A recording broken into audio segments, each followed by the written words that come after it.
They padlocked the hall the same morning we buried Marvin, our last World War II vet. Name's Walter, 74, and that cheap metal chain clinked louder than the old service bell inside, where my bomber jacket still hangs. Ever seen a community forget who built its bones? Tell me what you'd do if the keys to your memories got taken. Walter Harlan squinted at the dusty glass of the Veterans Hall, its front door padlocked with fresh chain. This wasn't just closed for repairs, this was personal. The morning chill nipped at his cheeks as he stood there, hands jammed in the pockets of his faded bomber jacket. Sunlight bounced off the windows of the diner across the street, illuminating that $3.50 breakfast special, scrawled in chalk on the A-frame board out front. Red and gold leaves skittered past his boots, gathering in swirls along the curb.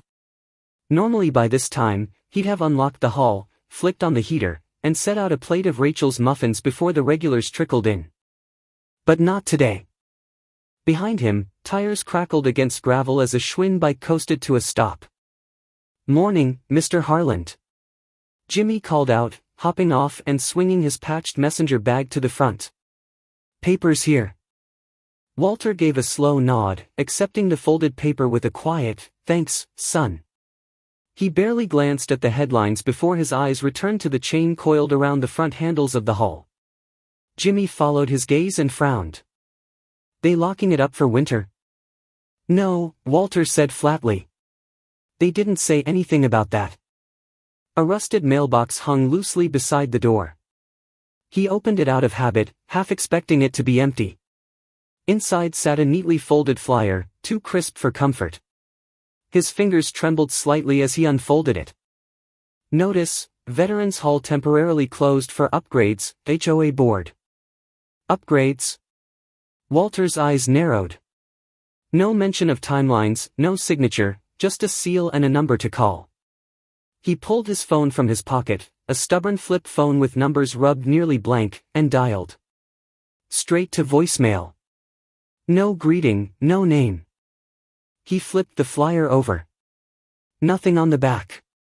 Rachel's compact sedan pulled in beside the hall. She stepped out, her brown curls tucked under a knit cap, a Tupperware of muffins balanced in one hand.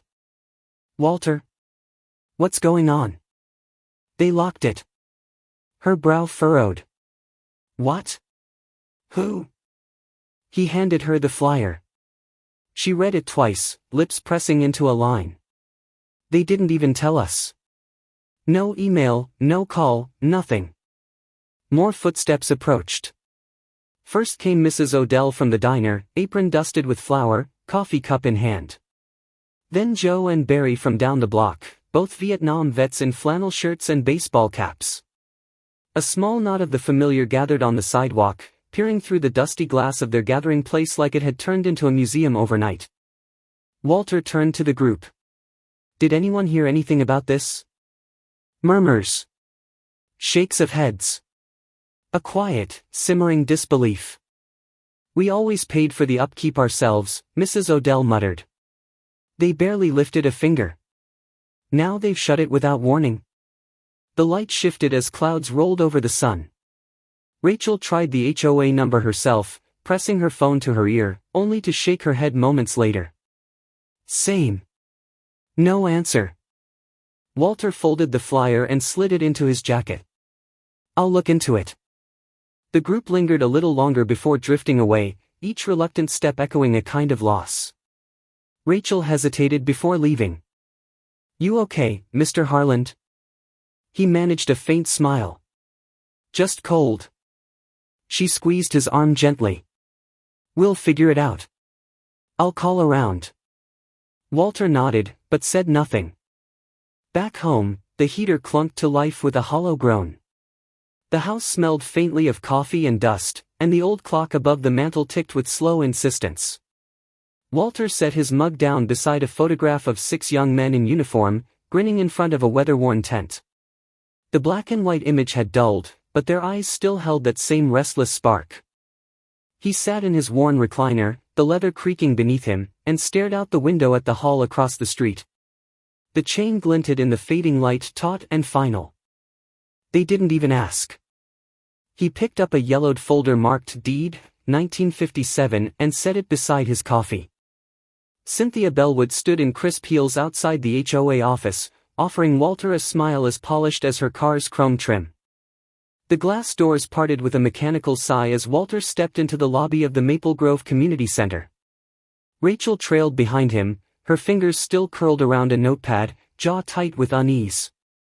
The air inside smelled faintly of citrus air freshener, but the scent didn't soften the edge in Cynthia's tone. "Mr. Harland, Miss Chen," she greeted, holding the door open to the HOA office with a manicured hand. Her bamboo cup of herbal tea steamed delicately beside a folder marked with gold-embossed HOA branding. The room was sterile. Fluorescent lights buzzed above soft gray walls, each section adorned with framed posters, "Harmony starts at home" and "A modern serenity begins with you." Paint swatches labeled "Winter Cream" and "Urban Taupe" fanned out on the meeting table. A flat screen mounted to the far wall cycled through images of newly landscaped front yards and smiling couples in yoga poses beneath the banner, "Renovation Success Stories." Walter didn't sit.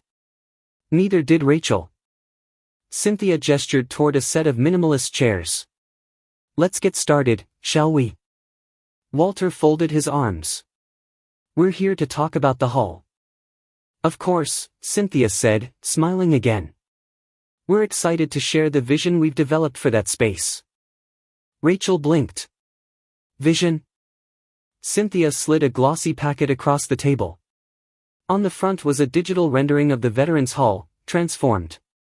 The columns were gone, replaced by frosted glass. The words, "Wellness Lounge," hovered in elegant script beneath a stylized lotus logo. Walter didn't reach for the packet. "It's a new direction," Cynthia continued smoothly. "Inclusive. Calming. A modern hub for mindfulness and low-impact fitness programs. We're calling it the Serenity Initiative." Rachel flipped through the pages. "You're gutting the hall." "We're updating it. The original structure is outdated and underutilized. This plan brings Maple Grove into the future."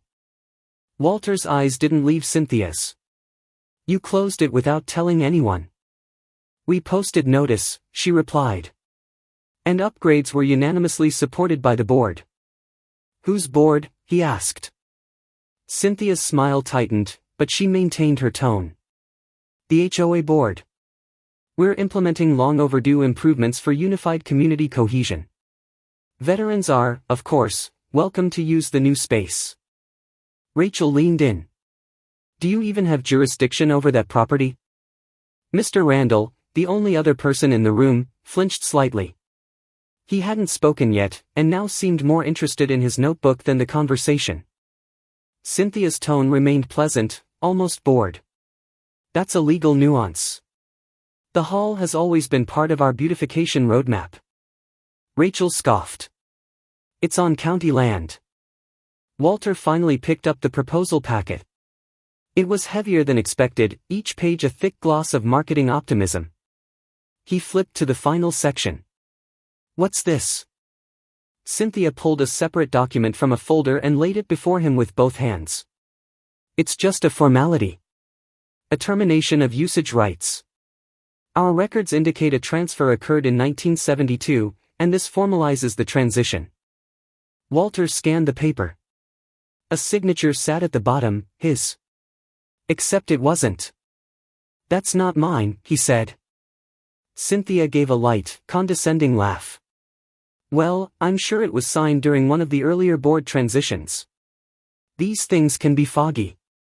Rachel's eyes had narrowed. She took the page, turned it over, then held her phone beside it, snapping a photo. Her fingers moved quickly, opening an app, pulling up public records. Her brow furrowed. "No liens," she murmured. "No jurisdiction. This isn't HOA land, Cynthia. The deed's clean." Cynthia sipped her tea, as if she hadn't heard. Rachel leaned in, lowering her voice as Walter stepped back from the table. "This paper's illegal, Walt. I know someone who'll help." That "sold" sign went up just as the sun hit the hall's roof. The ink was barely dry. Walter stood beneath it, hands in his coat pockets, as the morning chill lingered on the concrete steps. A soft breeze nudged the corners of the "For Sale" notice that had hung there for weeks, now replaced by a bold red and white placard, "Sold." Beneath it, his name, handwritten in pen and underlined twice by the title officer. The day before, Walter had spent 3 quiet hours at the county title office. He'd handed over savings accumulated over decades, small pensions, bond dividends, and the crisp envelope he kept in his dresser drawer labeled, "For Emergencies." He sold the motorcycle that had sat in his garage untouched since '89. It still ran fine. Jimmy had helped push it into the back of a buyer's pickup without asking a word. Inside the title office, Mr. Barker had nodded respectfully. "My dad served in Nam," he said. "He always said the hall kept him from falling apart. Let's make this happen fast." Paperwork was signed in a blur. The building wasn't technically HOA land, just tangled in assumed oversight. Now, it was Walter's. Fully. Legally. That morning, Rachel arrived just as Walter stepped back from the door. She carried a box of sugar donuts from Mulberry Bakery, the top already dusted with white powder. "You really did it," she breathed, smiling as she looked up at the sign. "Didn't see another way," Walter said. Rachel placed the box on the step and pulled out her phone. "They're gonna send something. Just a matter of time." "Let them," Walter replied, already reaching into his coat for a thick brass padlock. The chain was gone, cut yesterday with a bolt cutter he'd borrowed from a friend at the hardware store. He threaded the new lock through the door handles, clicking it closed with finality. In Rachel's classroom later that day, as children traced letters onto lined paper, she found herself glancing toward her phone more than once. It buzzed mid-lesson, an email notification from the HOA. She didn't open it right away. Meanwhile, Walter sat at his kitchen table, a mug of black coffee in front of him and the deed folded neatly beside an old checkbook. The tablecloth was faded red and blue plaid, worn soft with age and time. He traced the lines in the fabric as if drawing strength from their familiarity. By late afternoon, he was back at the hall. The door opened with the turn of the new key. Inside, the air was still. Sunlight slanted through high windows, catching dust motes that danced gently in the silence. Walter moved slowly, placing a pot on the old counter and filling it with fresh grounds. He found the sugar canister right where it always sat. Jimmy rolled up on his Schwinn, peering in. He didn't speak, just raised a hand in greeting. Walter nodded back. A few moments later, Rachel appeared with a man Walter didn't recognize, a tall figure with thinning gray hair and a folded flag tucked beneath his arm. He introduced himself simply. "Name's Ray. My brother and I used to come here every Veterans Day." Walter gestured him inside. "Still open?" Ray nodded and placed the flag on a shelf by the window, smoothing the corners reverently. More footsteps echoed outside, hesitant, curious. A couple of older men, one with a cane, peered through the glass. Walter didn't wave them in, but he didn't stop them either when they opened the door. The scent of coffee drifted through the room as paper cups were passed hand to hand. No one spoke of battles or policies. Just neighbors, reoccupying a space they hadn't realized meant so much, until it was almost gone. Walter moved to the door and pulled an old poster from a tube. The corners were curled, the ink faded, but the message still clear. He pinned it carefully to the glass. "All welcome, no HOA needed." Behind him, the veterans stood in silence. One placed a hand over his heart. Another nodded, eyes glistening.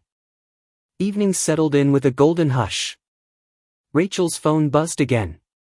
She stepped to the side and scrolled through the email. Her lips quirked as she read.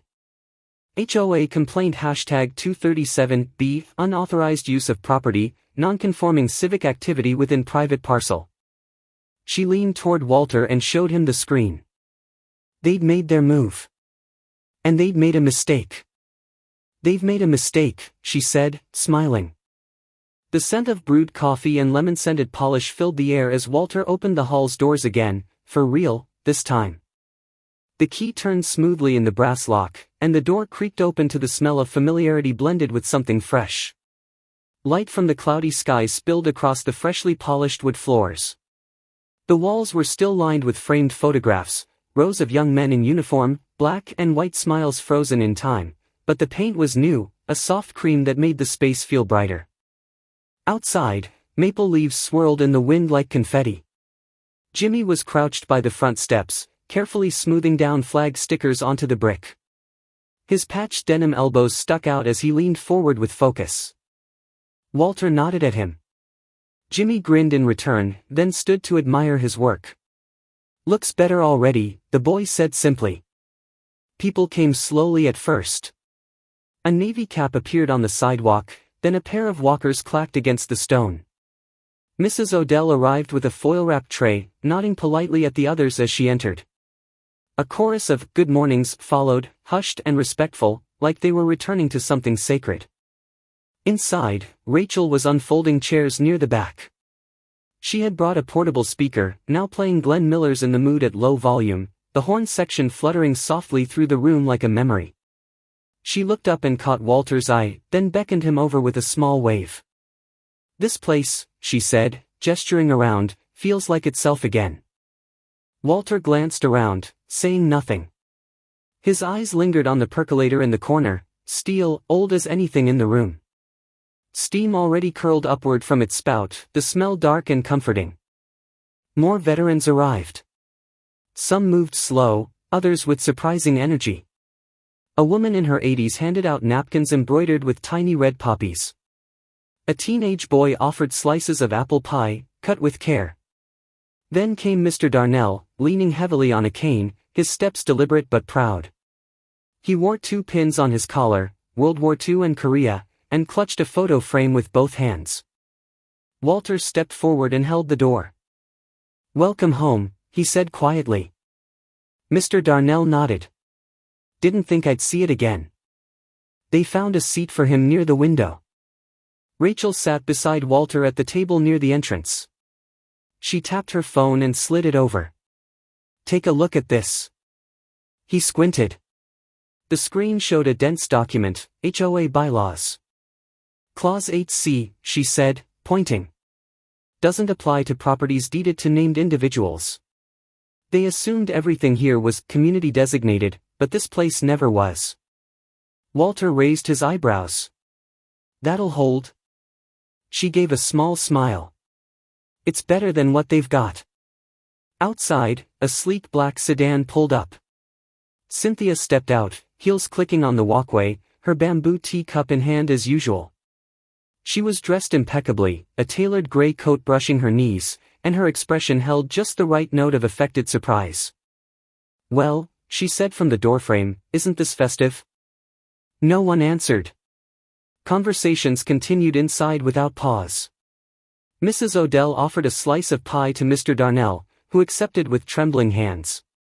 Children played near the coat rack, poking at dusty hats they'd never seen before. Cynthia stepped in a few paces. "Just stopping by to wish everyone well." Walter didn't look up from the coffee pot.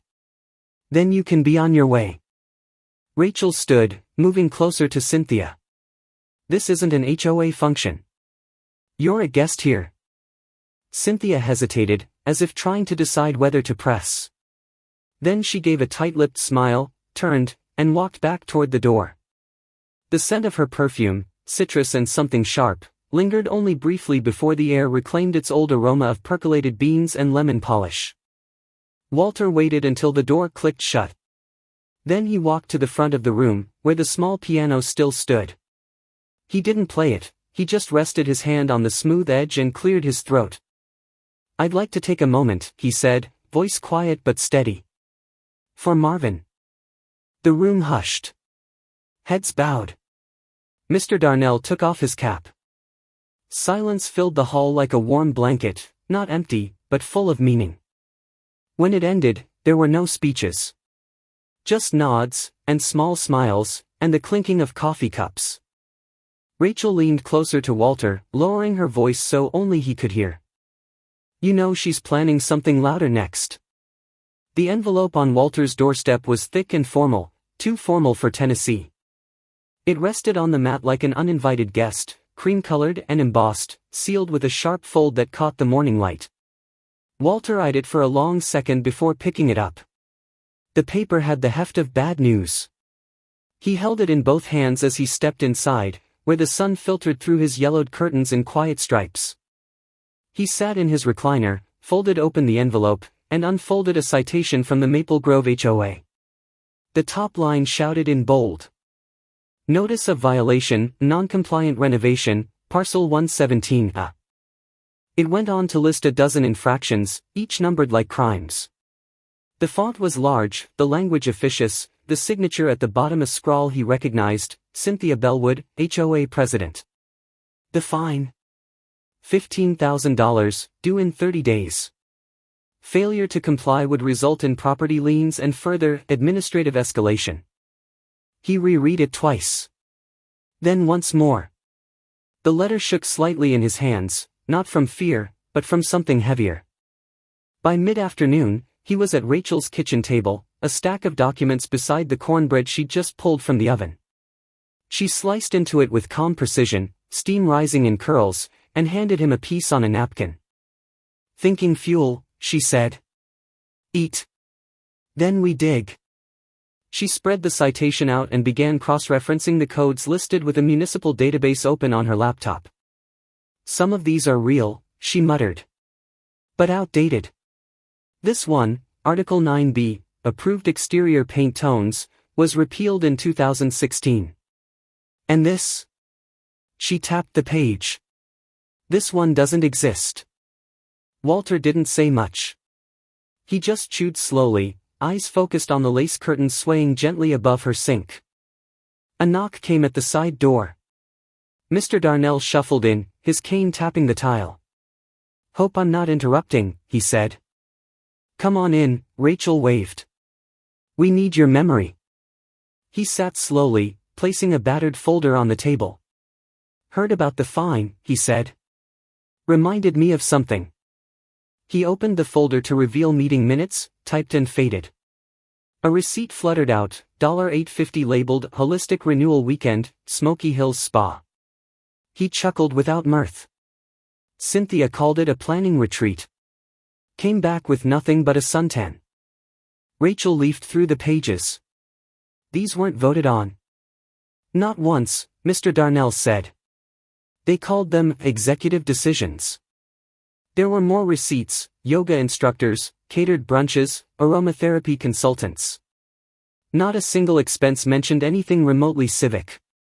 All were filed under community improvement. Jimmy arrived not long after, balancing his bike against the porch. He stepped in with a hopeful grin. Need a hand? Rachel passed him a stack. If you can alphabetize these by vendor, you're hired. He took them eagerly and sat on the floor. Never done this before. That's how due process starts, she said. As the afternoon faded into evening, the three generations worked under warm lamplight. Walter had retreated into silence, fingers moving across a bundle of old letters tied with a string. He untied them gently, unfolding pages yellowed with time.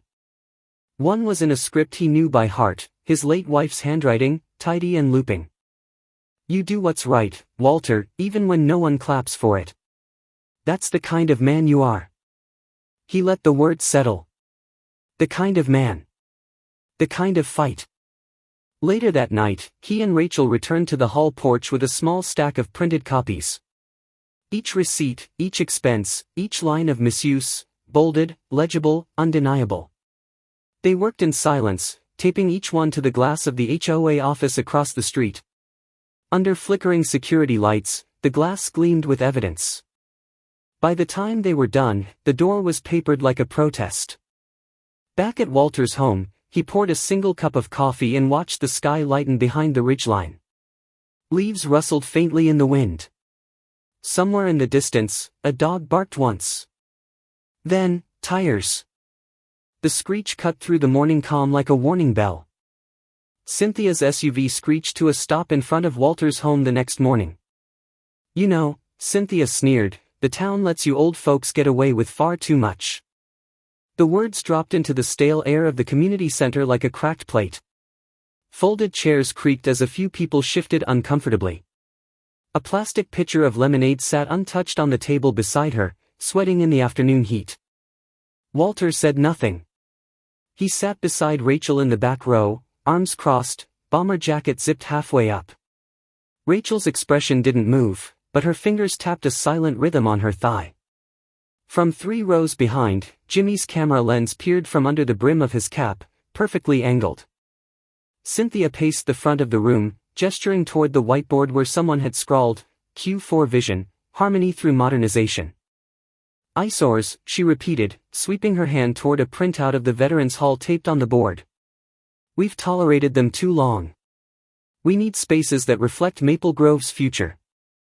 She used that word again, non-compliant. It stuck to the walls like smoke. Jimmy steadied his camera. The tripod helped now, and he barely blinked. Walter had joked that morning, should have had you on recon in 53. The kid had just grinned and said, I'm on it, Sergeant. Cynthia's tone grew more smug. We've made progress. Removed that rusted flagpole. Cleared those gatherings. Our community deserves better. In the middle of her monologue, a figure stood from the far side. A man with a weathered face, silver crew cut, and a quiet presence. His name wasn't known to all, but his stance hushed the room. Shame on you, he said. Silence followed. Cynthia faltered for half a breath, then forced a smile. Thank you for your input, she said tightly. The meeting ended not with applause but with murmurs. Rachel and Walter left without speaking. Jimmy trailed behind, careful with his gear. By evening, the video had made it to the town Facebook group, uploaded under the heading, What HOA Really Thinks of Our Vets. Within 20 minutes, the comments were pouring in. Disgraceful. My dad served. She's talking about him. I've never been to a meeting, but I'll be at the next one. At Walter's home, the porch light buzzed faintly. He sat inside polishing the frame around his wife's photo when the SUV headlights flashed across the front windows. The engine cut, and a door slammed. Rachel opened the door just before Cynthia reached it. The HOA president's face was red, lips pinched tight. She held a folded piece of paper like it might still have authority. This is harassment, she hissed. We'll sue for defamation. For unlawful recording. You think you're clever, but this is war, Miss Chen. Rachel didn't flinch. She stepped forward, calm, clear. You just declared it on tape. Cynthia blinked. Her mouth opened, then closed. She turned sharply and walked back to her car. The inbox began to melt down by morning. Walter didn't need to check, Rachel read them aloud over coffee at the hall. 3 board members just resigned, she said. The treasurer too. He nodded, flipping a mug upright. They can smell the smoke now. The hall felt warmer today. The floor was swept, coffee was brewing, and someone had plugged in a speaker quietly humming Johnny Cash's When the Man Comes Around. Jimmy leaned in the doorway, scrolling. Comments are still climbing. Over 600 shares. Walter glanced over. That's 600 more than showed up at their last vote. Rachel's phone buzzed again. She looked, then grinned. You'll like this one, she said. Ms. Bellwood's husband just posted that he's proud of the veterans for standing tall. Walter chuckled low. Reckon that'll be an awkward dinner. Rachel stood and dusted her hands. We're not done yet. Let's invite everyone. Make it public. What started as a community potluck now had RSVPs from the mayor's office, 2 council members, and a senator's assistant. Walter stood near the coffee urn, steam curling gently upward as he adjusted a flag bunting that refused to sit straight. Rachel zipped past him with a clipboard in one hand and a bundle of extra napkins in the other, giving quick instructions to Jimmy, who was taping a sign that read "Welcome Home" across the porch rail. The Veterans Hall hadn't looked this alive in years. Hand-lettered invitations were still flapping on utility poles downtown, held in place with cheerful red pushpins. Folding tables were already half filled with trays of barbecue ribs, casserole dishes, foil-wrapped cornbread, and Rachel's famous apple cobbler. The scent of cider brewing in a borrowed crockpot mingled with early November air. Walter wasn't used to crowds, not since the plant shut down in '98, but today, he felt their energy like wind in a flag. Rachel had done more in a week than the HOA had in a year. She'd sent digital invites to every name on the town's civic website, but none of them had expected a response like this. A local news van pulled up around 9. The reporter wore boots that weren't meant for leaf-strewn sidewalks but smiled gamely as she asked Walter, "Do you think this is a turning point?" He just nodded. "We're not here to fight.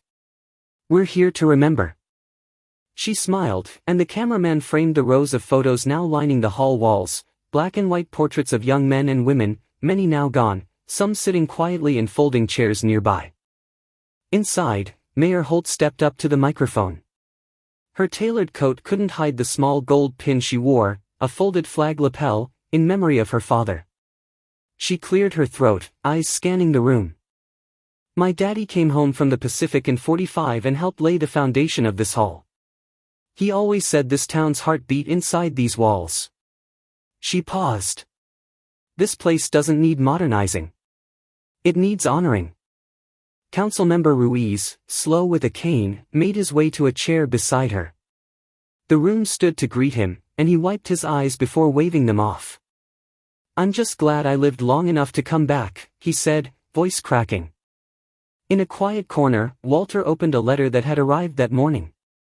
The state seal at the top confirmed what Rachel suspected: the hall's deed was valid and binding. HOA had no legal claim to the land. He folded it neatly and tucked it inside his coat, letting the victory settle without flourish. The music stayed soft, patriotic jazz played over a Bluetooth speaker borrowed from the church youth group.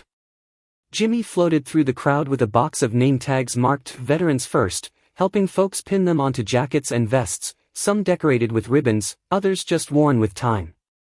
Rachel leaned against the doorframe beside Walter, watching it all unfold. "You know, I think the real power here isn't in that paper." Walter smiled. "No, it's in every soul in this room." That was when the hush spread. A black SUV pulled into the gravel. Cynthia stepped out, heels crunching the stones. She looked different, more precise, like someone bracing for a press conference. A folder clutched in her arm, eyes scanning for a podium that wasn't there. She stepped inside with all the ceremony of an uninvited guest at a family reunion. "I believe this gathering constitutes an unauthorized use of." Mayor Holt turned slowly. "Ms. Bellwood, this is above your jurisdiction." Cynthia blinked. A few in the crowd murmured, one elderly woman chuckling behind her hand.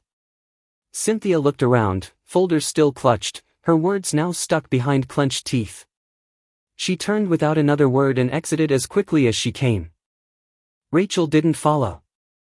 She simply muttered under her breath, enough for Walter to hear. "We've still got one thing left, the books." Walter stood by the hall's bulletin board, sliding in one last photo, Marvin in uniform, smiling beneath a dogwood tree. The edges curled slightly with age, but the pin held firm. Walter's hands lingered a moment on the frame before he stepped back. Sunlight spilled through the front windows, lighting up the polished floorboards Rachel had helped wax just last week. The hall breathed with quiet life, no echoes of argument now, only the gentle rhythm of peace. The investigation into the HOA had moved quickly once the receipts hit the town website.